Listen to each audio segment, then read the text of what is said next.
al Señor. A ver,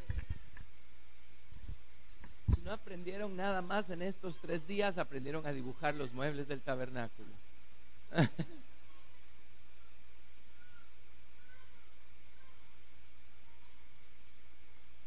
Una vez tuvimos la grata visita de una de las hijas de la doctora Hicks. Estuvo como un mes allá en Guatemala.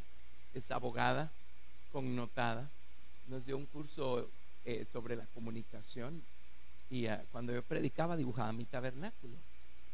Y ella decía, porque ella estaba acostumbrada a ver a pastores dibujar el tabernáculo todo chueco. Y decía, pero ¿y cómo le hace para dibujarlo? Por lo menos legiblemente. Después se acordó que era arquitecto. Bueno, ahí está el tabernáculo. Y creo que estamos entendiendo la importancia de saber ir al Señor y presentarnos delante del Señor como un sacrificio vivo, la importancia de saber rendirnos al Señor por completo. Y mientras más rendimos, más moneda espiritual tenemos para comparar del Señor su luz, su pan, ¿sí? Es con nuestras entregas. Entonces, miren, del tamaño espiritual de una persona podemos adivinar la sinceridad, la frecuencia y el tamaño de sus entregas, ¿verdad? Porque va de la mano, va de la mano. Si ustedes ven a un cristiano superficial, pueden adivinar que sus entregas no son muchas, ¿verdad? Si ustedes ven a un cristiano verdaderamente espiritual, ahora un cristiano espiritual no es el que más bulla hace. De hecho, un cristiano espiritual es el que menos bulla va a hacer. Pero una persona en quien se percibe el Señor Jesucristo y se ve la paz y el reposo y el gozo y la paciencia, la mansedumbre y la humildad del Señor Jesucristo, tengan la garantía que están viendo a una persona bien muerta a sí mismo, bien rendida, bien confesada, bien arrepentida. Y una vez la doctora Esparza dijo algo, dijo, ¿saben cómo vamos a entrar a la nueva ciudad? Dice, o remolineando o arrastrándonos. Una de las dos, ¿verdad? Y bueno, y Dios sabe qué hacer para llevarnos a entregas más completas, pero solo déjenme añadir algo más y luego quiero trabajar acá, con el arca. Pero vámonos al libro de Malaquías, si son tan amables. El libro de Malaquías sigue una estructura increíble. Allí podemos trazar uno por uno los 10 mandamientos de la ley moral de Dios y cómo el pueblo de Israel fue violando uno por uno cada uno de los 10 mandamientos. Es un libro increíble. Es un libro muy compacto, así es que de manera compacta nos ayuda a entender cómo es que el pueblo de Israel, habiendo empezado bien, wow, Dios mismo les dictó su ley moral desde el monte de Sinaí. Vieron la gloria de Dios, vieron unos milagros indescriptibles, enormes, maravillosos. Y miren cómo terminaron. Tremendo, ¿verdad? Ahora, una vez tuve yo un destello de luz que me iluminó la mente. ¿Por qué tenemos esa información en la Biblia?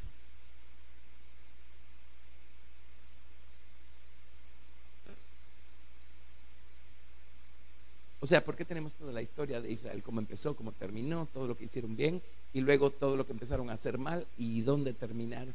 ¿Por qué tenemos toda esa información en la Biblia? Si lo tomamos solo como información histórica, ay, qué aburrido, ¿verdad? ¿A quién le interesa? Pero toda la escritura es inspirada por Dios y útil para nosotros. Y un día, todavía con un poquito de pena de pensar en esos términos, le digo a la doctora Esparza, doctora, eso a mí me dice que la iglesia en términos generales va a terminar igual que la nación de Israel. ¿Saben qué me dijo? Exactamente. Si no, no tendríamos por qué tener toda esa información aquí y todo ese cuadro y toda esa sombra tipo figura. Ahora siempre estaba el feliz grupo del remanente, ¿verdad? Los que permanecían. Así es que créanme, Si antes había que esforzarse para ser un buen cristiano y un buen testigo de Jesucristo aquí en la tierra, ahora tenemos que esforzarnos un poco más, porque la corriente ya no solo es contraria, está trayendo piedras y troncos y caballos muertos y todo lo demás que se viene con la corriente. Amén. Pero ¿saben qué? Mientras más crece la maldad en este mundo, más está el Señor Jesucristo velando por crecer Él en nosotros y porque crezca nuestro conocimiento, nuestro entendimiento y nuestra experiencia con Él. Entonces no nos quedemos rezagados. Estamos viviendo tiempos peligrosos, y yo no le puse ese término a los tiempos, Pablo se lo puso cuando se lo dijo a Timoteo, ¿verdad? Estamos viviendo tiempos peligrosos, pero Dios no se equivocó en ponernos a nosotros precisamente en este momento de la historia. Los primeros apóstoles, uno piensa a la que dichosos, ¿verdad? Y la iglesia primitiva, a ellos les tocó el inicio de todo esto, ¿verdad? Muchos de ellos vieron físicamente a Jesús, hablaron con Él, caminaron con Él, estuvieron en Pentecostés, experimentaron todo estos primeros días de la iglesia cristiana que fueron tan poderosos, ¿verdad? Y uno piensa, ¿cómo hubiera querido nacer yo en esa época? Pero la verdad, yo creo que somos unas personas tremendamente privilegiadas, porque a nosotros nos ha tocado vivir en el final de los tiempos, y ellos estaban sometidos a presiones y a persecuciones y a cosas que tal vez en el mundo occidental ya no se ven, pero ahorita la persecución es diferente, y el nivel de engaño de parte del enemigo con el que estamos lidiando es otro, ¿sí? Ellos tenían que sobrevivir persecuciones y abusos físicos. Nosotros tenemos que sobrevivir abusos morales y mentales que están tratando de meternos a la fuerza, ¿verdad? Amén. Así es que Dios no se equivocó. Siéntase feliz, siéntase dichoso, Dios lo va a ayudar, pero uno tiene que aprender a vivir en este altar. Ahora miren, una de las cosas que hizo que el pueblo de Israel se viniera por el deslizadero fue la falta de reverencia, de seriedad. La tuvieron al principio, pero la fueron perdiendo, y entonces Dios se volvió una costumbre. Y esto es algo que le he pedido al Señor: Señor, ayúdame a no acostumbrarme a ti, ¿sí? Ayúdame a no acostumbrarme de tal manera que te reduzca solo a formas. Y vinieron ellos, y aquí en Malaquías dice cosas. Por ejemplo, en el verso 6, Malaquías 1, verso 6. Dice: el hijo honra al padre y el siervo a su señor. Si pues soy padre, ¿dónde está mi honra? Y si soy señor, ¿dónde está mi temor? Dice Jehová de los ejércitos: a vosotros, oh sacerdotes, miren la responsabilidad, que menospreciáis mi nombre y decís: ¿en qué hemos menospreciado tu nombre? Porque, no han dejado de tener sus cultos dominicales, y no han dejado de tener su música, y no han dejado de ir a la iglesia. Dice: en que ofrecéis sobre mi altar pan inmundo, y dijisteis: ¿en qué te hemos deshonrado? En que pensáis que la mesa de Jehová es despreciable, y cuando ofrecéis el animal ciego para el sacrificio, ¿no es malo? Asimismo, cuando ofrecéis el cojo o el enfermo, ¿no es malo? Preséntalo pues a tu príncipe. ¿Acaso se agradará de ti o le serás acepto? Dice Jehová de los ejércitos. Ahora pues, orad por el favor de Dios, para que tenga piedad de nosotros. Pero ¿cómo podéis agradarle si hacéis estas cosas? Dice Jehová de los ejércitos. ¿Quién también hay de vosotros que cierre las puertas o alumbre mi altar de balde? Yo no tengo complacencia en vosotros, dice Jehová de los ejércitos, ni de vuestra mano aceptaré ofrenda.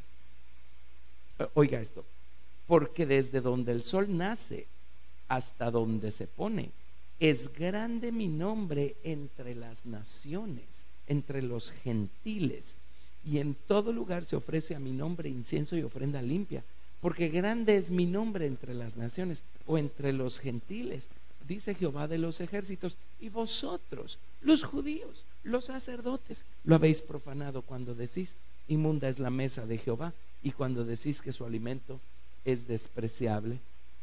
Habéis además dicho: oh, qué fastidio es esto, y me despreciáis, dice Jehová de los ejércitos, y trajisteis lo hurtado, o cojo, o enfermo, y presentasteis ofrenda. aceptaré yo eso de vuestra mano, dice Jehová. Maldito el que engaña, el que teniendo machos en su rebaño promete y sacrifica a Jehová lo dañado. Porque yo soy gran rey, dice Jehová de los ejércitos, y mi nombre es temible entre las naciones gentiles. Ahora, ¿por qué dice las naciones gentiles reverencian mi nombre? Y si van a hacer una ofrenda la hacen bien. ¿Pero qué pasó con ustedes? A ver, piensen, ¿cómo así? Las naciones gentiles no conocían a Dios. Y dice, mi nombre es grande entre los gentiles, pero no así entre ustedes. Y miren, para vergüenza de la iglesia cristiana, evangélica, protestante, mucha gente allá afuera no conoce a Dios, sabe acerca de Dios, porque tiene religión, y aún sin conocerlo, respeta más las cosas que tienen que ver con Dios que la iglesia cristiana. Por esa libertad que convertimos en libertinaje, que nos hace creer que todo vale y que qué importa porque estamos bajo la gracia. Tremendo, ¿verdad? Pero dice, ¿cómo me van a honrar trayendo lo que sobra, lo que está chueco, lo que ya se arruinó, lo defectuoso? No le traigamos al Señor las obras, traigámosle lo mejor. Si vamos a orar, hagámoslo la primera hora del día. Si vamos a estudiar la Biblia, hagámoslo cuando más lúcida tenemos la mente. Si vamos a servir al Señor, hagámoslo no con el tiempo que nos sobra, sino pongámoslo como prioridad en nuestra agenda. ¿Y saben qué va a ocurrir? No solamente vamos a estar comparando más y más sabiduría, entendimiento y conocimiento de la palabra de Dios, vamos a estar comprando más y más pan de su palabra que nos fortalece, que nos sustenta, nos llena de fe. Nuestra experiencia con Dios va a ser cada vez más viva, más real, más emocionante. ¿Y saben qué más va a pasar? Nos vamos a empezar a enamorar, o vamos a enamorarnos más y más y más de su soberanía. Voy a poner aquí soberanía. ¿Han visto los diagramas que utilizamos en donde aparece una figura de Jesucristo aquí con los muebles del tabernáculo? Porque los muebles del tabernáculo representan, o el tabernáculo representa su estatura espiritual. De hecho, si nos vamos a Apocalipsis capítulo 1, Juan describe al Señor. Juan vio al Señor resucitado y dice, vi sus pies, y sus pies eran semejantes al bronce bruñido, refulgente como en un horno. Dice, vi su pecho, estaba ceñido de oro. Vi su diestra, tenía 7 estrellas. ¿Acaso no vio lo mismo? Ajá. Dice, vi su rostro, resplandecía como el sol en toda su gloria. Dice, vi su boca, ahí había una espada aguda de 2 filos. Ahí estaban las tablas de la ley, ¿se acuerdan? O sea, no hay pierde, ¿verdad? Todo lo que Dios quiere es llevarnos al punto de amar su soberanía y de convertirlo a Él. Lo dijo mi esposa, aquí lo convertimos en Salvador, pero aquí lo convertimos en Señor soberano. Y la esposa del Señor Jesucristo, cuando se casa con el esposo, lo natural es figura de lo espiritual. Miren qué cosa, ¿verdad? Y en nuestras culturas así pasa, no así en otras. Pero el día que mi esposa se casó conmigo, ella dejó de usar su apellido de soltera y adoptó el mío. Ahora mi nombre es su nombre, ¿sí? Y ella dejó de ser independiente en el sentido de yo hago lo que quiero, voy a donde quiero. No, resulta que ahora somos equipo, somos parte el uno del otro. Entonces ya no se hace solo lo que yo quiero, lo que yo digo. ¿Lo ven? Cuando la esposa del Señor Jesucristo se casa con el Señor Jesucristo, lo que está, bueno, digámoslo de esta manera, no todos, o sea, cuando uno empieza su camino, uno no es la esposa del Señor Jesucristo. Uno tiene que crecer para hacerlo, porque el término esposa está conectado con un grado, bueno, un grado de respeto que tiene que crecer porque no empezamos así. Un grado de obediencia que tiene que crecer porque no lo tenemos al principio, ¿sí? Un grado de sumisión a su soberanía. En otras palabras, llegar al punto en donde amamos tanto su voluntad, amamos tanto su soberanía, que en vez de correr y después averiguar si Dios quería que corriéramos o no corriéramos, especialmente cuando nos salió mal lo que hicimos, detenernos y decir: Señor, ¿quieres que vaya? ¿Quieres que haga? ¿Qué quieres que haga? ¿Qué te agrada, Señor? ¿Qué te agrada, Señor? Eso es tener una relación matrimonial con el Señor Jesucristo. Amén. Lindo, ¿sí? Y la palabra matrimonio en idioma hebreo es, bueno, hay varias palabras, pero una de ellas es la mismísima palabra para reposo. ¿Y cuánto reposo encontramos nosotros cuando finalmente nos rendimos a su soberanía?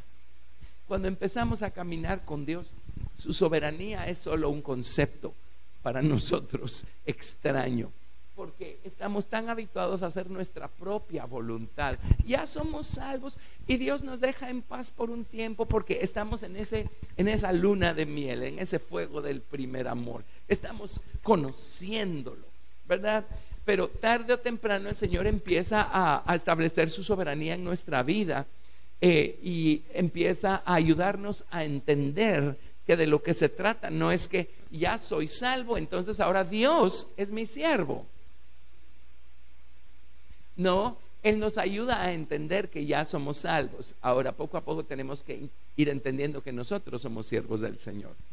El Señor no nos salvó para convertirse en nuestro criado. Y así lo tratamos muchas veces, y así lo tratan muchas personas. Y hasta le alegamos, ¿verdad? A la Señor, pero si yo te pedí que pasara tal cosa, ¿por qué no pasó? Bueno, ¿y desde cuándo Dios existe para servirnos a nosotros? Y vaya que Él nos sirve de manera infatigable, incansable. Amén. Por eso uno de los evangelios presenta al Señor Jesucristo como el siervo sufriente, y la insignia es un buey, esos animales de carga que no se cansan de trabajar, ¿verdad? Amén. Por supuesto. Pero no, de lo que se trata es de nosotros ser siervos del Señor. Dios no está supeditado a nuestra soberanía. Nosotros tenemos que aprender a someternos a la suya.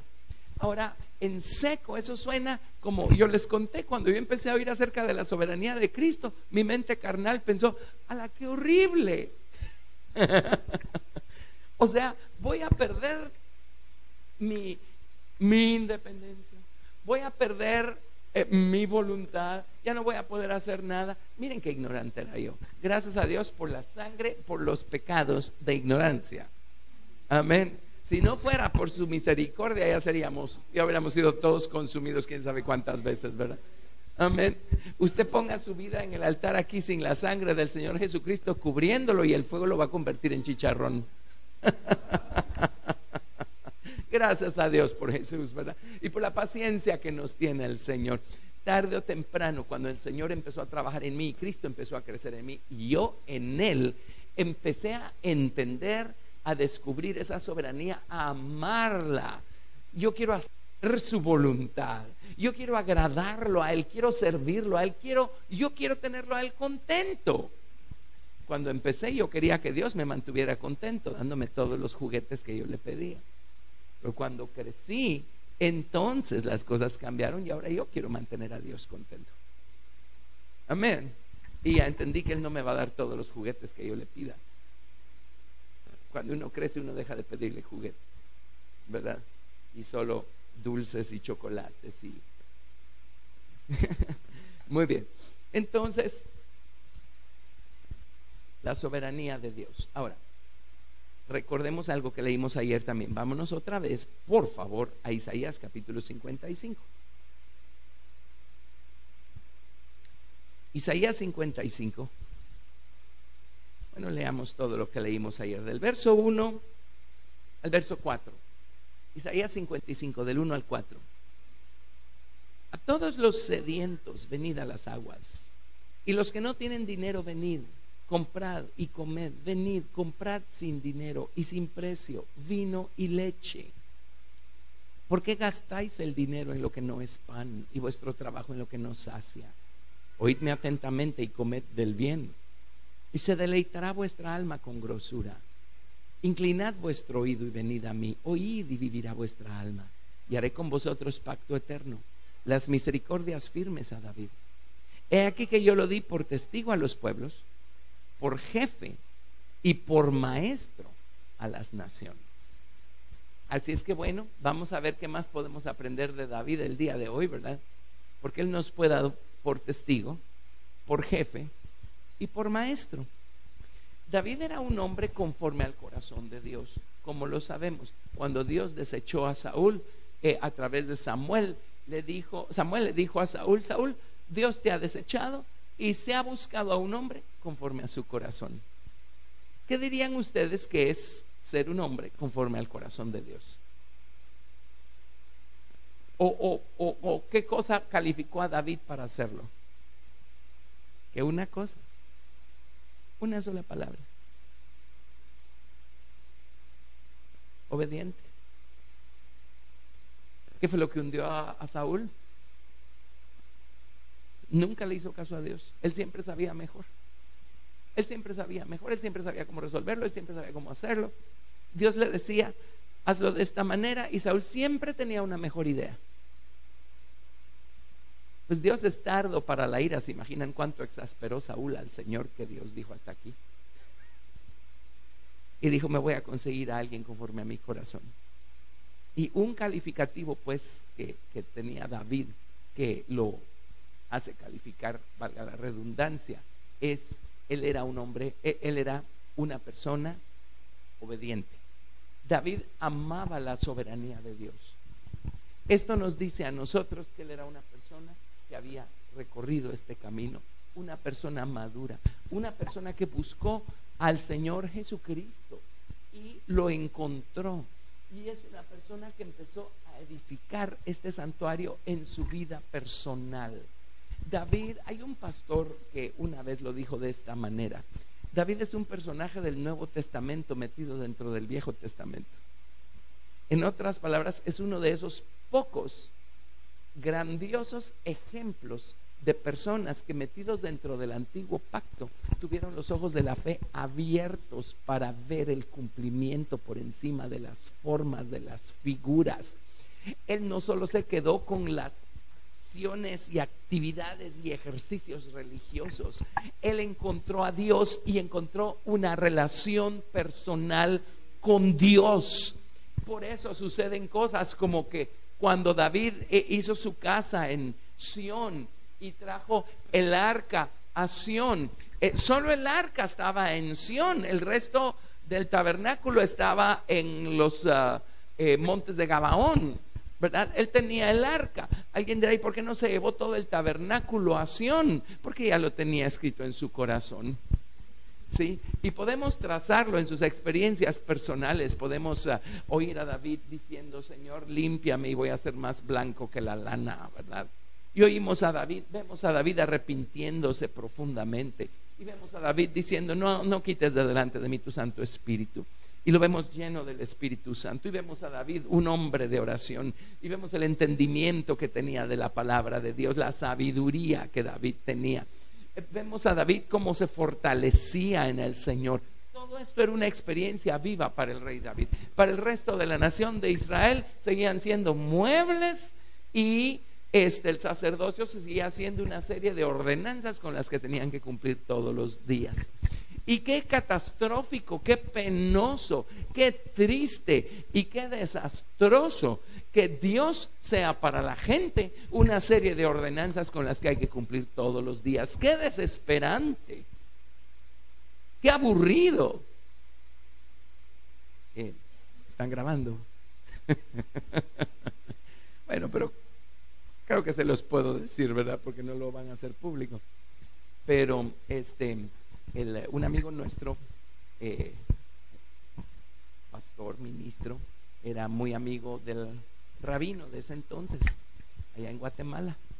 Y un día fue y le dijo: mira, eran amigos, mira vos, le decía, es bien chistoso este hermano.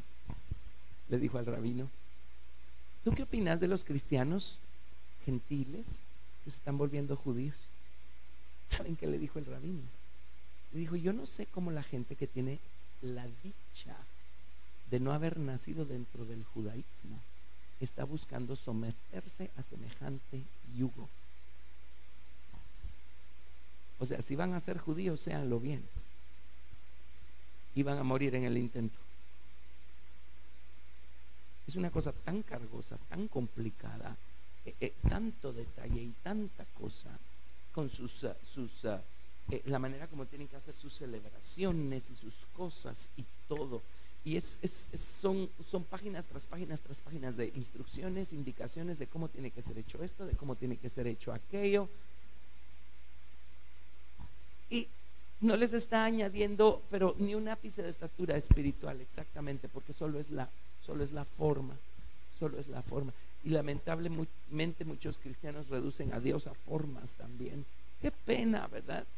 Dios era una forma para el pueblo de Israel. Nunca llegaron a conocerlo a través de las formas, que eran sombras, tipos o figuras, excepto el rey David. El rey David veía los muebles del tabernáculo y decía: en tu templo todo proclama tu gloria. Veía a Dios por encima de esos muebles, veía al Mesías Redentor por encima de esos muebles. La gente que veía, muebles.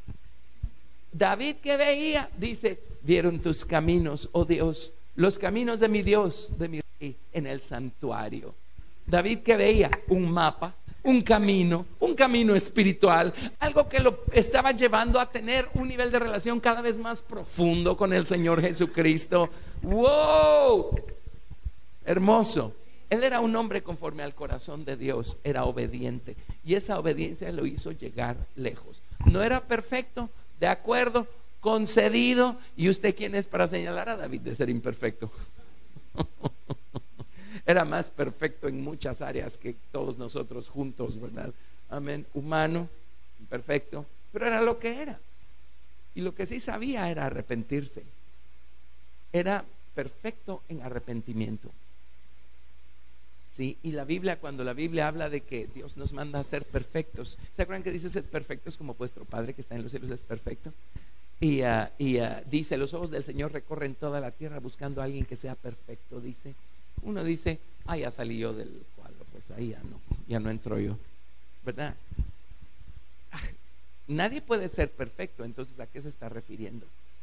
Y una vez entendí: la única cosa en la que podemos llegar a ser perfectos es en arrepentimiento, en arrepentirnos, en ir al día, en no darnos tregua, no darnos licencia, ir al día y confesar y arrepentirnos. Y David era perfecto en arrepentimiento. Amén. Para David, pues esto era una cosa viva, una experiencia viva. Él sabía hacer un sacrificio vivo para el Señor. Sacrificio y ofrenda no te han agradado, dice el hacer tu voluntad. Has abierto mis oídos. El hacer tu voluntad, Dios mío, me ha agradado, y tu ley está escrita en mi corazón. Amén. Bueno, ahora veamos cómo hacía David con la soberanía de Dios. La soberanía de Dios es dejar que Dios sea Dios y que Dios sea el que manda. Ahora, en el Antiguo Testamento Dios dejó maneras, la verdad, muy prácticas y sencillas para poder dejarle saber a la gente cuál era su voluntad y cuál no era su voluntad. Y si Dios lo hizo tan fácil en el Antiguo Testamento, hoy que estamos bajo un nuevo y mejor pacto establecido sobre mejores promesas, tiene que seguir siendo por lo menos igual de fácil. ¿Sí? Como mínimo, igual de fácil. Ok, entonces, miren, vámonos a Éxodo 28:30 y empecemos allí nuestro recorrido, y luego vamos a ver con David cómo fue la cosa. Éxodo 28, verso 30. Dios quería reinar sobre su pueblo. Dios quería gobernar sobre su pueblo. Y Dios lo diseñó todo para que esto pudiera ser posible. El sistema de gobierno perfecto que Dios estableció o buscó establecer es el sistema teocrático. O sea, Dios manda. Y si todos amáramos la soberanía del Señor, sería tan maravilloso. Nadie se estaría peleando con nadie más, porque yo digo que se tiene que ser así. No, yo digo que se tiene que ser así. ¿Saben por qué los pleitos y por qué las desavenencias y por qué yo digo así y el otro dice así? Porque es obvio que no estamos bajo la misma soberanía. ¿Sí? A mí me está manejando probablemente mi propia soberanía carnal. A lo mejor a la otra persona también. A lo mejor a la otra persona sí la está gobernando la soberanía de Cristo. Y cuando Él viene y dice, no, así es como Dios quiere. Si yo me estoy gobernando bajo mi soberanía carnal, yo no voy a estar contento con eso y voy a decir, no, se va a hacer como yo quiero. Cuando todos estamos bajo la soberanía del Señor, se hace lo que Dios quiere y todo el mundo está feliz, contento, agradecido, satisfecho. Amén. Dios quería reinar de tal manera sobre su pueblo que cuando entraron a la tierra de Canaán, Él estableció el sistema de jueces. Los jueces eran personas, no eran personas que Dios levantaba para eterna memoria para gobernar sobre los israelitas. Los levantaba cuando había una necesidad. Y cuando el pueblo de Israel se alejaba de Dios, Dios en su fidelidad levantaba a alguien que juzgara, en otras palabras, emitiera los veredictos justos y los comandara a batallar en contra de los enemigos, ¿verdad? Muchos jueces terminaron su vida bien, otros terminaron su vida de manera desastrosa, pero Dios levantó jueces. Él quería gobernar a su pueblo. Ahora, levantaba jueces, pero la manera como Dios quería gobernar a su pueblo no era ni siquiera a través de los jueces, era a través de los sacerdotes, a través del sumo sacerdote. Los sacerdotes jugaban un papel importantísimo. Hoy en día los ministros cristianos jugamos un papel muy importante porque tenemos que enseñarle a la gente la soberanía de Cristo. ¿Qué quiere Dios? ¿Qué le gusta a Dios? Y enseñarles a todos a amar al Señor y amar su soberanía. Lamentablemente también hay ministros que están buscando establecer la suya propia a la fuerza sobre la gente, ¿verdad? Esos son los famosos nicolaitas que Dios aborrece. Esa es la famosa doctrina de los nicolaitas, cuando un individuo está buscando reinar carnalmente sobre los demás. ¿Sí? Ok, bueno, pero Él quería reinar y gobernar a través de los sacerdotes. Y le dio al sumo sacerdote sus vestiduras sacerdotales, 8 piezas de vestidura, y en el pectoral del juicio, estaba el pectoral, estaba el efod, que era la pieza de tela, ¿verdad? Sobre el efod había un pectoral, y en el pectoral detrás, de alguna manera, Dios le dio a Moisés 2 piedras. No sabemos gran cosa de esas piedras, se especula mucho acerca de esas piedras, pero Dios le dio a Moisés esas piedras. Se llamaban Urim y Tumim. ¿Sí? Urim significa, si se va al diccionario de Strong's, lo definen como la perfección de la palabra. Y Tumim, no, perdón, ese es Tumim, perdón, me equivoqué, Tumim. Tumim es la perfección de la palabra. Tamam es estar completo. ¿Sí? Tumim significa la perfección de la palabra. Si tengo la palabra de Dios, tengo toda la información completa. Y Urim viene de una palabra que significa fuego. Fuego. Interesantemente era en plural. Urim es fuegos o luces. Viene de or, que es luz. Jesucristo dijo: yo soy la luz, or. De ahí viene la palabra Urim. Y Tumim es la perfección de la palabra.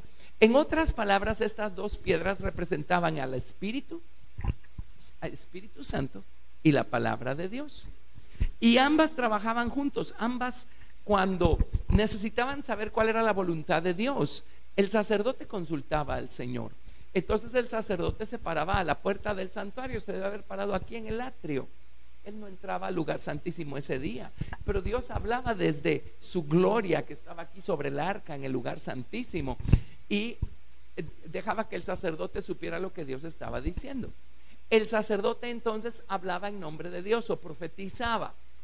El sacerdote profetizaba, y entonces estas piedras entraban en acción de alguna manera. Algunos dicen que chispeaban, otros dicen que saltaban, otros dicen que sacaban luz.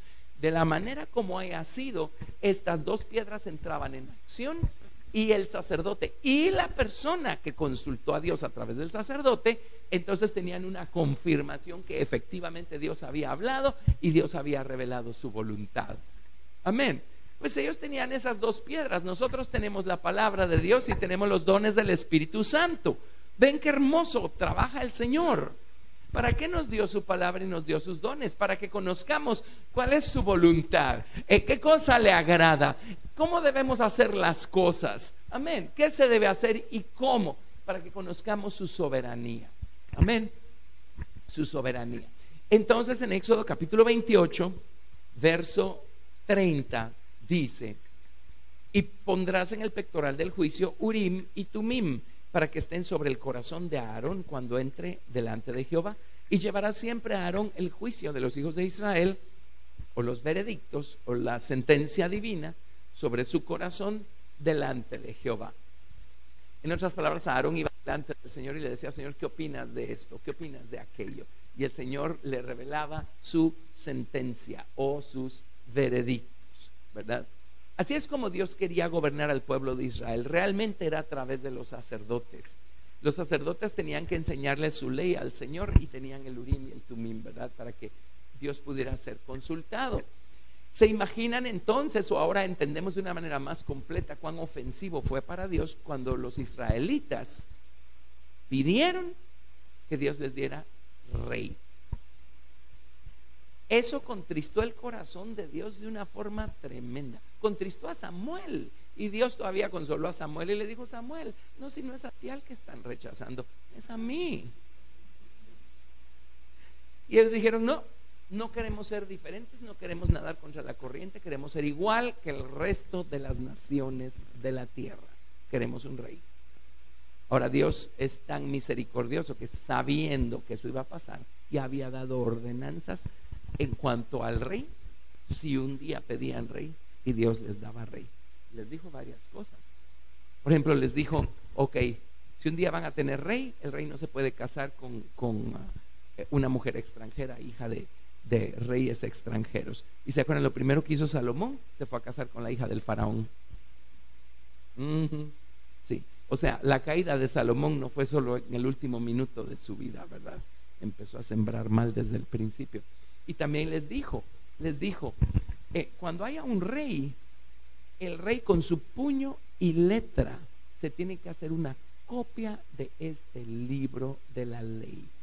Y el rey tenía que leer el libro de la ley de Dios, y tenía que copiar con su puño y letra, palabra por palabra, toda la ley moral de Dios, para que nunca se olvidara de la ley de Dios. Y aún en el tiempo de los reyes seguía vigente el sistema sacerdotal, y un sumo sacerdote con los Urim y Tumim. Así es que Dios, con todo y que se rebelaron y pidieron rey, de todos modos Él había provisto la manera para que ellos pudieran conocer la voluntad de Dios, y para seguir siendo gobernados por Dios, ¿verdad? A través del sacerdote. Los sacerdotes eran importantísimos. Por eso, por ejemplo, en Malaquías es a los primeros a los que Dios reprende.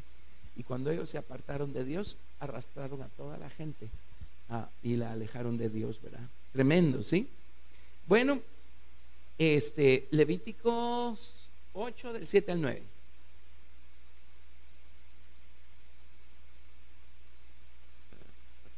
Levítico 8 del 7 al 9. Y no nos desubiquemos. Todo esto ocurre cuando nosotros venimos al Señor y encontramos el deleite de rendirnos y entregarnos al Señor diariamente de una manera sincera y profunda, ¿sí? Así es como vamos a ir amando su soberanía. Levítico 8 del 7 al 9. Y puso sobre él la túnica y le ciñó con el cinto, le vistió después el manto y puso sobre él el efod y lo ciñó con el cinto del efod y lo ajustó con él. Luego le puso encima el pectoral y puso dentro del mismo los Urim y Tumim. Después puso la mitra sobre su cabeza, y sobre la mitra enfrente puso la lámina de oro, la diadema santa, como Jehová había mandado a Moisés. Ahora, si son tan amables, vámonos a Deuteronomio 33, verso 8. Y esta es la profecía que fue dada por Moisés, o la bendición que fue dada por Moisés a Leví.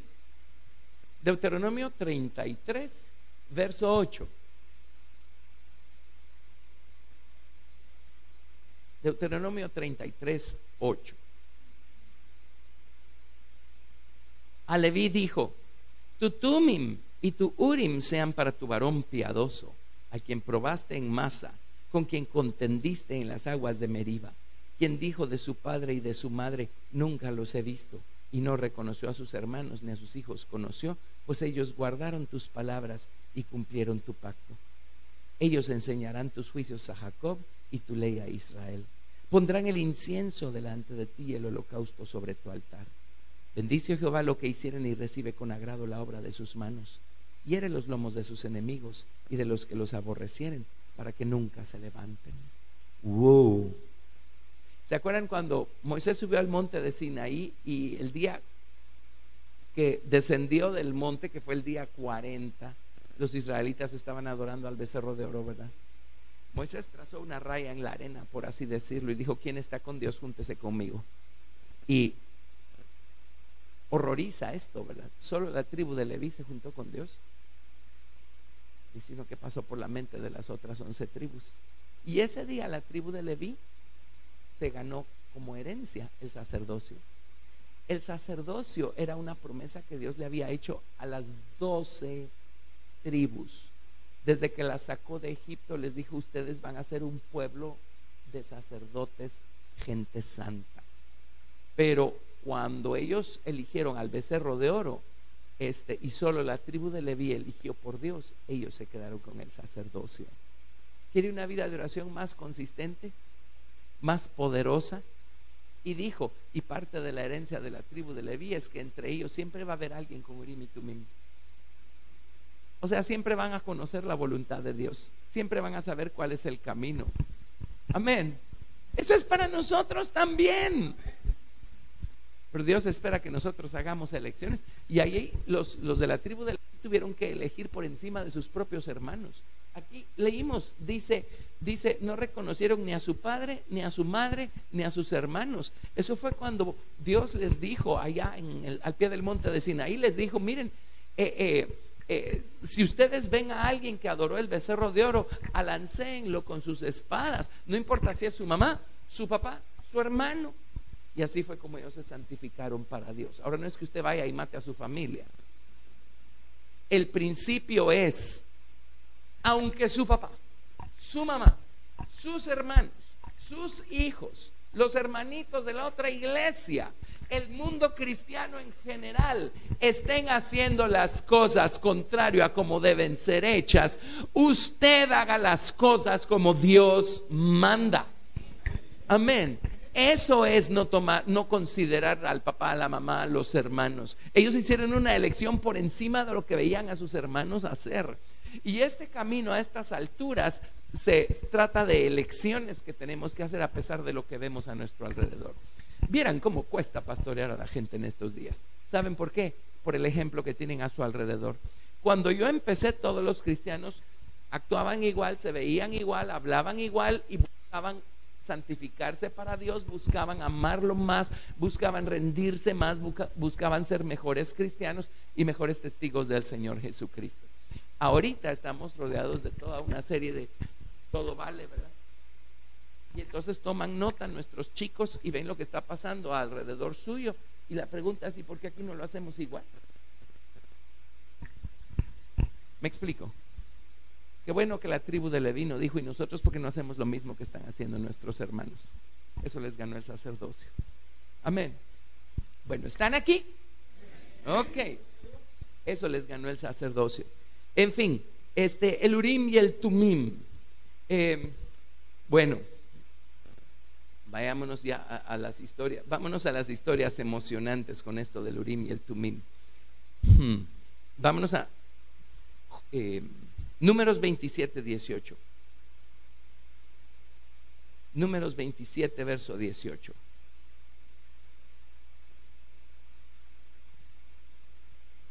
Números 27, 18. Y dijo Dios a Moisés: toma a Josué, hijo de Nun, cual hay espíritu, y pondrás tu mano sobre él, y lo pondrás delante del sacerdote Eleazar y delante de toda la congregación, y le darás el cargo en presencia de ellos, y pondrás de tu dignidad sobre él para que toda la congregación de los hijos de Israel le obedezca. Él se pondrá delante del sacerdote Eleazar, el hijo de Aarón, ¿verdad? Y le consultará por el juicio del Urim delante de Jehová. Por el dicho de él saldrán, y por el dicho de él entrarán, él y todos los hijos de Israel con él y toda la congregación. Y Moisés hizo como Jehová le había mandado, pues tomó a Josué y lo puso delante del sacerdote Eleazar y de toda la congregación, y lo puso sobre él, y puso sobre él sus manos, y le dio el cargo como Jehová había mandado por mano de Moisés. Por la advertencia, dile a Josué que cada paso que tenga que dar vaya con el sacerdote que tiene el Urim y el Tumim y consulte a Dios primero, y que salga y entre por el dicho del Urim. Ven qué hermoso. Bueno, entraron a la tierra de Canaán. Moisés se murió pues antes de que los israelitas cruzaran el río Jordán, y Dios les dijo cómo hacer la primera conquista en la tierra de Canaán. Es obvio que Josué buscó al Señor porque obtuvo instrucciones precisas de cómo rodear la ciudad de Jericó y de cómo sonar las bocinas y todo lo demás. Lo hicieron como Dios los dijo. ¿Qué creen? Éxito. Ahora viene la segunda conquista, la ciudad de Hai. Una ciudad más chiquita, más pequeñita, más pobrecita, más simplona, más sin gracia. Entonces viene Josué y dice: pan comido. A ver, mucha, le dijo a los del ejército, ¿verdad? Unos cuantos, no necesitamos ni siquiera todo el ejército. Vayan y conquisten. Cuando regresaron venían todos humillados, ¿verdad? Les dio una paliza. Entonces lloraron. Ahí sí consultaron a Dios: Señor, ¿qué pasó? ¿Qué nos fue tan mal? Si hubieran consultado a Dios, hubieran descubierto que un individuo llamado Acán había tomado cosas de la ciudad de Jericó que Dios quería que dejaran en paz. Dios les dijo: cuando conquisten Jericó, no tomen botín de guerra, dejen todo allí. ¿Saben por qué? Pues era la primicia de la tierra de Canaán. La primicia le pertenece a Dios. Dejen en paz todo eso, ¿verdad? Y Acán vino y, movido por su codicia, tomó un manto babilónico y tomó dinero y tomó un lingote de oro. Así es que cuando consultaron a Dios, supieron de qué se trataba la cosa. Y Dios juzgó a Acán y a su familia. Y entonces, habiéndose humillado, buscaron al Señor, conquistaron Ai y tuvieron éxito. Yo creo que Josué aprendió una gran lección. Volvió a cometer un grave error más adelante cuando llegaron quienes eran los gabaonitas, y eran gente que vivía en la siguiente ciudad, pero se hicieron pasar por extranjeros que llevaban días de estar peregrinando, y de adrede se vistieron ropas andrajosas y se pusieron sus botellas de agua ya todas rotas y sin comida y pan tieso y todo lo demás, y llegaron con Josué, ¿verdad? Ay, Josué, nosotros vivimos lejísimos y sabemos que Dios te ha dado por herencia la tierra de Canaán. Ahora, nosotros no somos de esos, ¿verdad? Pero, Señor, hagamos la paz, ¿verdad? Y hagamos un pacto, y nosotros te dejamos en paz y tú nos dejas en paz. Con mucho gusto. Al fin ustedes no son de los habitantes de la tierra de Canaán. Bueno, dio 2 pasos y en el horizonte se veía la ciudad de donde eran ellos, ¿verdad? Y ya no la pudo conquistar. ¿Por qué le pasó eso? Porque no consultó al Señor, no fue con Dios primero. Y saben, uno de los peligros de crecer espiritualmente, Cristo puede estar muy crecido en nosotros, pero eso aún no significa que ya seamos perfectos. Amén. Uno de los peligros de crecer espiritualmente, especialmente en las teorías, pero no necesariamente en la práctica y en la sumisión a la soberanía de Cristo, es volvernos muy listos y muy independientes y creer que nosotros tenemos las respuestas y que nosotros sabemos cómo hacerlo. Y entonces aquí, porque éramos tan torpes, ignorantes y niños espirituales, nuestra dependencia del Señor era absoluta, porque sabíamos que era de vida o muerte. O esperamos a que Dios nos diga qué hacer, o francamente no sabemos ni para dónde movernos. Entonces dependemos del Señor muchísimo, ¿verdad? Pero aquí ya somos grandotes. Déjenmelo a mí, yo sé cómo. ¿Lo ven? Un cristiano que de veras está creciendo en Cristo, ¿saben con qué se va a encontrar aquí? Se va a encontrar con cuán pequeño sigue siendo. Siempre lo fue, nada más que aquí no lo sabía. Cuando Cristo crece lo suficiente en nosotros, tenemos un mejor punto de comparación y descubrimos que el único grande es el Señor Jesucristo y nosotros somos pequeños. pero si no nos creemos pequeños vamos a errar. Ese es el caso del rey Saúl. Vámonos ahora a la historia de Saúl. Primera de Samuel 28:6.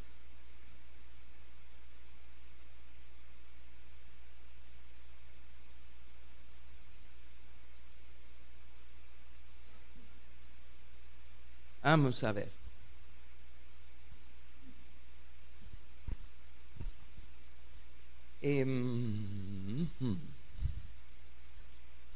Quiero darles una cita antes.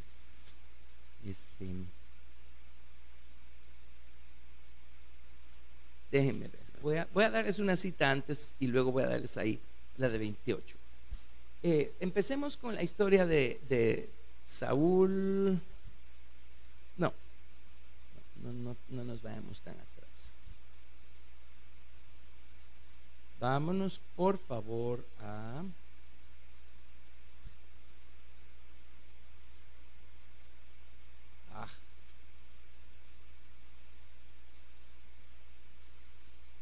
me fui muy adelante.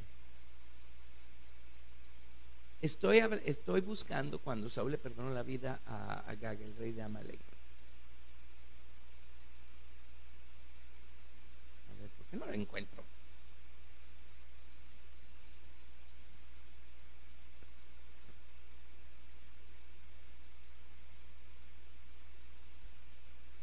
Probablemente estoy muy adelante.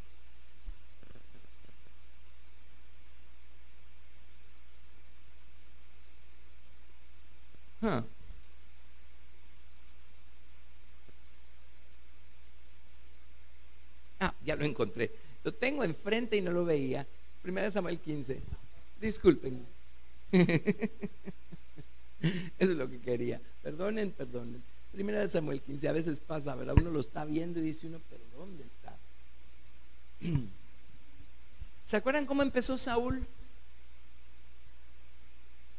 Empezó sabiendo cuán pequeño y dependiente era él de Dios. Empezó bien, ¿verdad? De hecho, cuando Samuel lo ungió como el primer rey de Israel, Saúl se fue a esconder, pues, ¿verdad? Bueno, empezó bien, pero miren cómo terminó. Primera de Samuel capítulo 15, cuando le perdonó la vida al rey de Amalek. Primera de Samuel 15, 17 dice: y dijo Samuel, aunque eras pequeño en tus propios ojos. La Biblia King James dice, cuando eras pequeño en tus propios ojos, no has sido hecho jefe de las tribus de Israel, y Jehová te ha ungido por rey sobre Israel. Y Jehová te envió en misión y dijo, ve, destruye a los pecadores de Amalek y hazles guerra hasta que los acabes. ¿Por qué pues no has oído la voz de Jehová, sino que vuelto al botín has hecho lo malo ante los ojos de Jehová? Y Saúl respondió a Samuel, antes bien he obedecido la voz de Jehová y fui a la misión que Jehová me envió, y he traído a Agag, rey de Amalek, y he destruido a los amalecitas. Mas el pueblo tomó del botín ovejas y vacas, las primicias del anatema, para ofrecer sacrificios a Jehová tu Dios en Gilgal. Dios le dio una instrucción y Saúl no pudo obedecerla, y ahora está justificándose y espiritualizándola, diciendo, le perdonamos la vida al ganado, aunque tú nos dijiste que lo destruyéramos, porque tenemos que ofrecerle ofrendas al Señor, ¿verdad? Esa es otra cosa que hacemos, ¿verdad? Cuando nos creemos muy grandote, empezamos a espiritualizar nuestras excusas, ¿verdad? Bueno, verso 22, y Samuel dijo, se complace Jehová tanto en los holocaustos y víctimas como en que se obedezca a las palabras de Jehová. Ciertamente el obedecer es mejor que los sacrificios, y prestar atención que la grosura de los carneros. Porque como pecado de adivinación es la rebelión, y como ídolos e idolatría la obstinación. Por cuanto tú desechaste la palabra de Jehová, él también te ha desechado, para que no seas rey. Tremendo, ¿verdad? Y en el verso 28 dice, entonces Samuel le dijo, Jehová ha rasgado hoy de ti el reino de Israel y lo ha dado a un prójimo tuyo mejor que tú. ¿En qué era David mejor que Saúl? Sino en obediencia. Pero Saúl empezó bien, pero miren cómo terminó Ah, sí, Dios me dio una orden, pero yo creo que puedo hacerlo mejor, porque a Dios no se le ocurrió esto o aquello. Yo sé mejor. Ese es un peligro que corremos. No importa dónde estemos, nuestra carne siempre está allí para meternos zancadillas si nos descuidamos, ¿verdad? Amén. Entonces, ya ven pues, en 1 Samuel 28:6,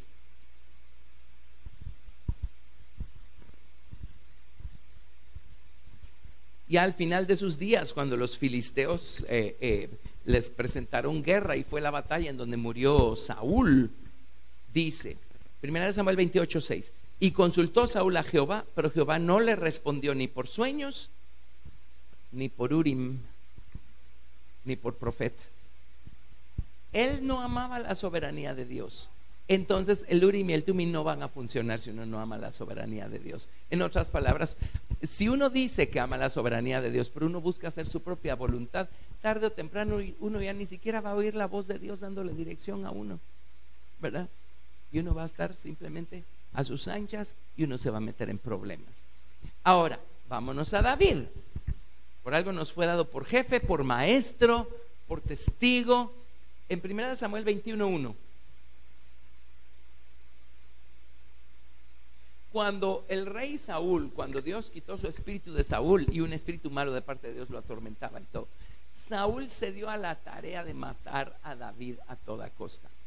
Y entonces Jonatán amaba a David y tuvo la lealtad suficiente para decirle: mi padre te va a matar si sigues ahí, mejor sal corriendo. Entonces, lo primero que hizo David, 1 Samuel 21:1, vino David a Nob, al sacerdote Ahimelech, y se sorprendió a Ahimelech de su encuentro y le dijo: ¿cómo vienes tú solo y nadie contigo? Y respondió David al sacerdote Ahimelech: el rey me encomendó un asunto y me dijo: nadie sepa cosa alguna del asunto a que te envío y lo que te he encomendado. Y yo le señalé a los criados un cierto lugar. Ahora pues, ¿qué tienes a la mano? Ahora, David no está mintiendo, pero lo que está haciendo es que no le está diciendo todo al sacerdote para no ponerlo en riesgo. ¿Tienes comida para mí, para mi gente? Y comieron el pan de la proposición, ¿se acuerdan? Y le dio la espalda de Goliat. Pero David no solo fue por comida. Más adelante, en 1 Samuel 22, verso 13, cuando Saúl le reclama al sacerdote, le dice: tú estás del lado de David, ¿por qué lo atendiste si sabes que él es mi enemigo? En 1 Samuel 22:13 le dijo Saúl: ¿por qué habéis conspirado contra mí, tú y el hijo de Isaí, cuando le diste pan y espada y consultaste por él a Dios, para que se levantase contra mí y me acechase como lo hace hoy día? Entonces Ahimelech respondió al rey y dijo: ¿y quién entre todos tus siervos es tan fiel como David, yerno también del rey, que sirve a tus órdenes y es ilustre en tu casa? Oiga esto: he comenzado yo desde hoy a consultar por él a Dios. ¿Qué crees que es primera vez que viene a consultar a Dios? Viene todos los días. Si pudiera gastar el Urim y el Tumim, ya lo hubiera gastado, dicen. ¿Por qué amó Dios tanto a David? David no movía un dedo sin preguntarle a Dios: Señor, ¿es tu voluntad? ¿Te agrada? Y ahorita venía huyendo de Saúl, y lo primero que hizo fue ir con el sacerdote a consultar a Dios y decirle: Señor, ¿estoy haciendo lo correcto? ¿Estás agradado? Porque David entendía, amaba la soberanía de Dios. Y fíjense que amar la soberanía de Dios es aprender a someternos a cualquier forma de soberanía que Dios pone sobre nosotros, humana. No es cierto que amamos la soberanía de Dios y no le hacemos caso a nuestros pastores o a nuestros superiores o a las autoridades civiles. Sí, eso no existe. Por eso la vara de Aarón vino a dar aquí al arca, ¿se acuerdan? ¿Qué era la vara de Aarón? La autoridad humana que Dios había establecido, a la que Coré y Datán y Abiram no habían querido someterse. Dios establece su soberanía levantando personas a quienes pone en una posición de eminencia, y Él espera que nosotros nos sometamos. No espera que la persona que tiene la eminencia se señoree. Eso ofende a Dios, eso no es de Dios. Pero espera que nosotros voluntariamente nos sujetemos. Y entonces en el Nuevo Testamento, usted léalo, ¿verdad? Ahí habla cómo los criados se deben someter a sus amos, aun a los que son insoportables, por causa del Señor, porque amamos al Señor, porque amamos su soberanía. Habla de cómo los hijos deben someterse a sus padres, de cómo la esposa se somete a su esposo, ¿verdad? Dice, someteos a toda autoridad humana. Así lo dice en Primera de Pedro. Amén. Y así estamos dejando brillar nuestra luz delante de los hombres y dando un buen testimonio de Cristo. Pero lo hacemos porque amamos la soberanía de Dios. Y David amaba la soberanía de Dios, por lo tanto, él estaba sometido al rey Saúl. Él hacía lo que le pedía a Saúl, obedecía las órdenes de Saúl. ¿Cuántas veces arriesgó su vida por ir a pelear las batallas del rey Saúl? Pero Saúl lo mandó, entonces lo hacía. Pero en esta ocasión está huyendo de su Señor. Y uno quiere estar seguro que Dios está en eso, porque pareciera ser que uno está violando los principios de soberanía. Pero en este caso ya su Señor estaba enloquecido, ¿verdad? Y lo quería matar. Pero aún así David no solo dijo, ay, estoy justificado en salir corriendo. Dijo, por si acaso quiero averiguar si está contento con lo que estoy haciendo. Quiero saber si Dios está en esto. Y se humilló y fue a donde estaba el sacerdote y consultó al Señor. Y Dios le dijo, David, ve, yo estoy en esto. Lindo, ¿verdad? Y yo quiero vivir así. Amén. Ok. Primera de Samuel 23, del 1 al 4. Tengo hasta las 12, ¿verdad? Ok. Primera de Samuel 23, del 1 al 4. Dieron aviso a David diciendo, he aquí que los filisteos combaten a Keila y roban las eras. Vayamos a pelear contra los filisteos. No, ¿qué hizo? Y David consultó a Jehová, diciendo, ¿iré a atacar a los filisteos?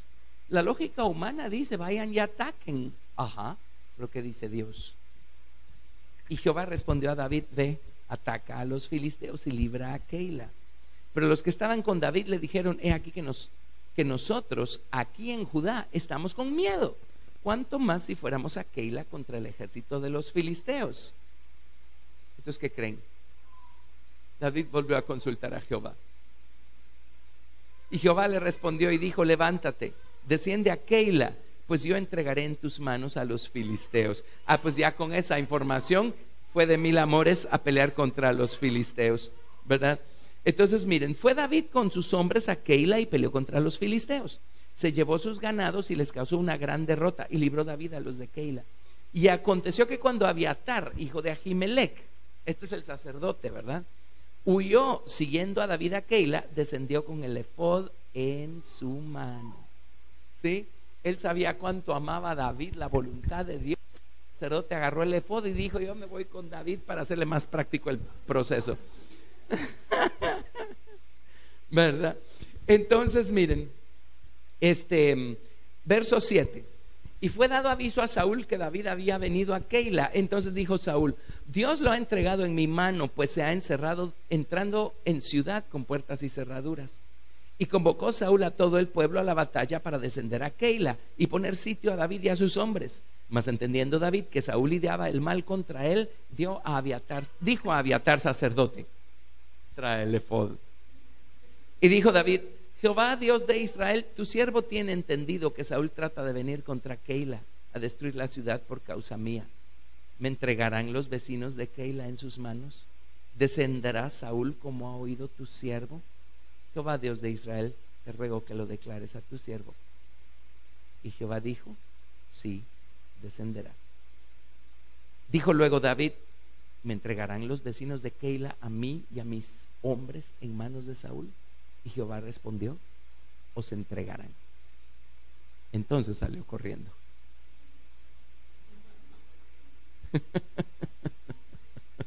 Por bobo se quedaba ahí. Salió corriendo. Ven cómo amaba David la soberanía de Dios. Señor, yo quiero que gobiernes cada elección que haga, cada paso que dé, cada cosa que suba a mi mente, a mi voluntad. Yo quiero que seas tú el que gobiernes sobre eso. Es a eso a lo que nos lleva a crecer en Cristo. Pero como les digo, tenemos que vencer la tentación de creernos muy grandotes y muy grandiosos y creer que nosotros ahí podemos independizarnos del Señor, porque ya sabemos lo suficiente. Ahora déjenmelo a mí, yo sé cómo hacerlo. David nunca cometió ese error. Bueno, sí lo cometió pues, pero quiero decir no en términos generales. Amén. David empezó pequeño y terminó pequeño, y cuando se equivocaba, Dios le daba unas palizas tremendas. Primera de Samuel 30 del 1 al 8. Primera de Samuel 30 del 1 al 8. Cuando David y sus hombres vinieron a Ziklag al tercer día, los de Amalek habían invadido el Negev y Ziklag, y habían asolado Ziklag y le habían prendido fuego, y se habían llevado cautivas a las mujeres y a todos los que estaban allí, desde el menor hasta el mayor, pero a nadie habían dado muerte, sino se lo habían llevado al seguir su camino. Vino pues David con los suyos a la ciudad, y aquí que estaba quemada, y sus mujeres y sus hijos e hijas habían sido llevados cautivos. Entonces David y la gente que con él estaba alzaron su voz y lloraron hasta que les faltaron las fuerzas para llorar. Las dos mujeres de David, Ahinoam jezreelita y Abigail, la que fue mujer de Nabal el de Carmel, también eran cautivas. Y David se angustió mucho porque el pueblo hablaba de apedrearlo. Tú tienes la culpa, David. ¿A qué horas? Pero siempre alguien tiene que tenerla, ¿verdad? Pues todo el pueblo estaba en amargura de alma, cada uno por sus hijos y por sus hijas.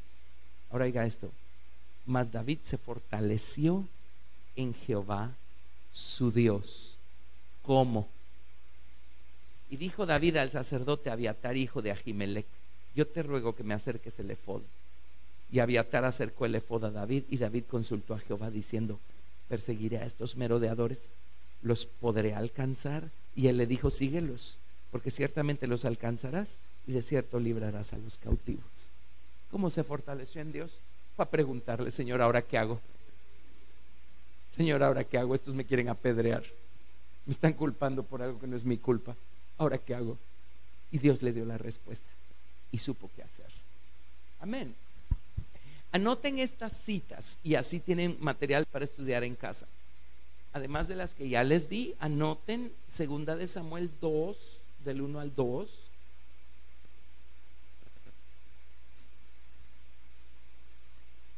Del 1 al 2. Segunda de 5 del 18 al 25. También incluye la historia de segunda de Samuel 6 del 1 al 8, cuando llevó el arca de Dios a Sión. Obviamente no consultó a Dios de cómo tenía que ser hecho, ¿verdad? Y le fue re mal. Segunda de Samuel 21 verso 1. Pues no era perfecto, pero era perfecto en arrepentimiento. Pero miren el amor que tenía por la soberanía de Dios. Ahora, miren pues, ¿creen ustedes que en los días de Jesús todavía había tal cosa como Urim y Tumim en la nación de Israel? ¿Qué creen?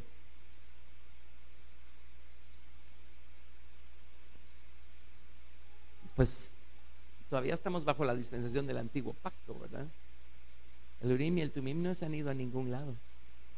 ¿Creen ustedes que ellos tenían la capacidad de consultar a Dios en cuanto a quién era este hombre? ¿O quién era Juan el Bautista?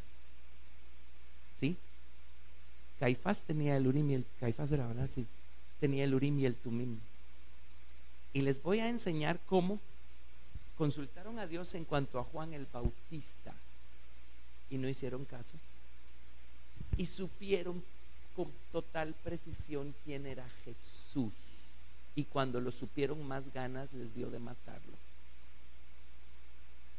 Por eso Dios arrasó su ciudad en el año 70 y los hizo añicos. Tenían Urim y Tumim para saber quién era Jesús, y aún así no quisieron abrir el corazón a la verdad de Jesucristo. Serio, ¿verdad? Lucas capítulo 7 verso 30. Lucas 7:30.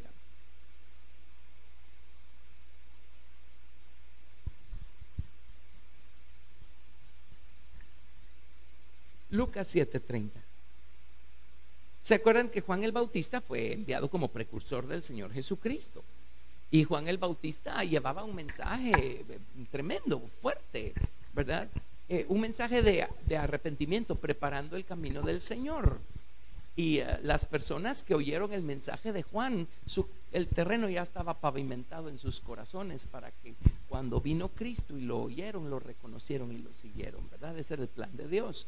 Pero él vino con un mensaje de parte de Dios muy claro, y a los fariseos les decía: generación de víboras, ¿quién les enseñó a huir de la ira venidera? ¿Verdad? Miren, ellos tienen que haber ido con Caifás y tienen que haber consultado a Dios en cuanto a Juan el Bautista y el mensaje que Juan el Bautista les estaba dando, a ver si era de Dios o no. Y oigan, dice: mas los fariseos y los intérpretes de la ley desecharon los signos de Dios respecto de sí mismos, no siendo bautizados por Juan. ¿Cómo supieron cuáles eran los designios de Dios?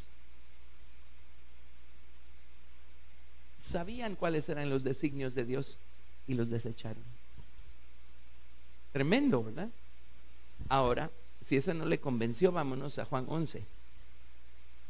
Juan capítulo 11.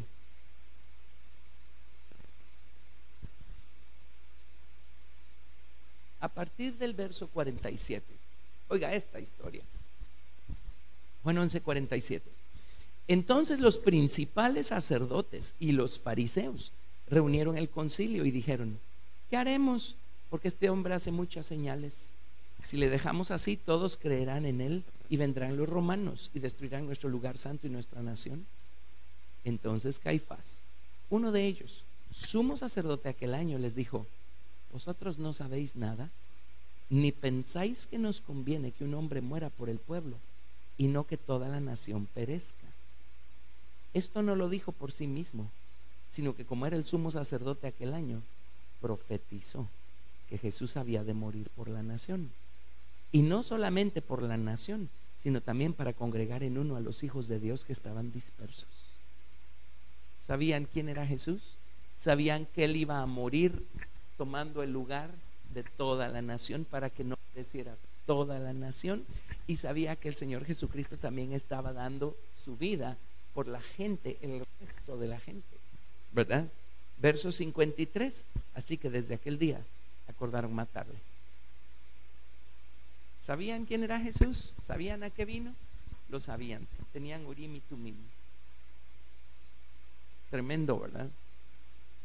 Y aún así lo mataron.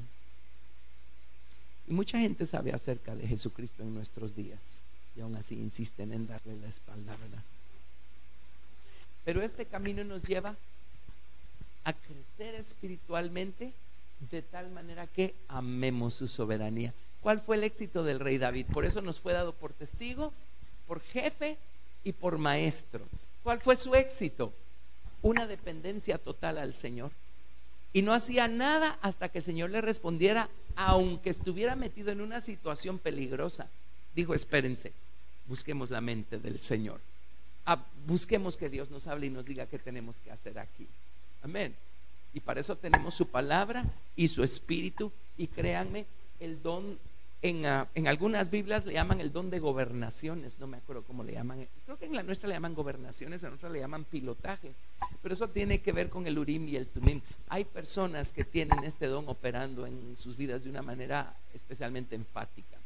El Urim del Espíritu Santo, eso es un don. Son los dones del Espíritu, ¿verdad? Porque Dios habla por palabra profética, palabra de ciencia. Sí, el sacerdote por lo general profetizaba, y los Urim y Tumim confirmaban lo que había profetizado. Es el Urim. Ahora, el Tumim de la palabra, eso no viene por don. Eso hay que trabajar durito para aprender a ver qué está diciendo Dios en su palabra. El Espíritu nunca va a decir algo contrario a la palabra escrita. Nunca. ¿Me oyó? Jamás. Nunca. Es que Dios me dijo. No, yo no sé quién le estaba hablando al oído, pero Dios no va a contradecir su palabra. Amén.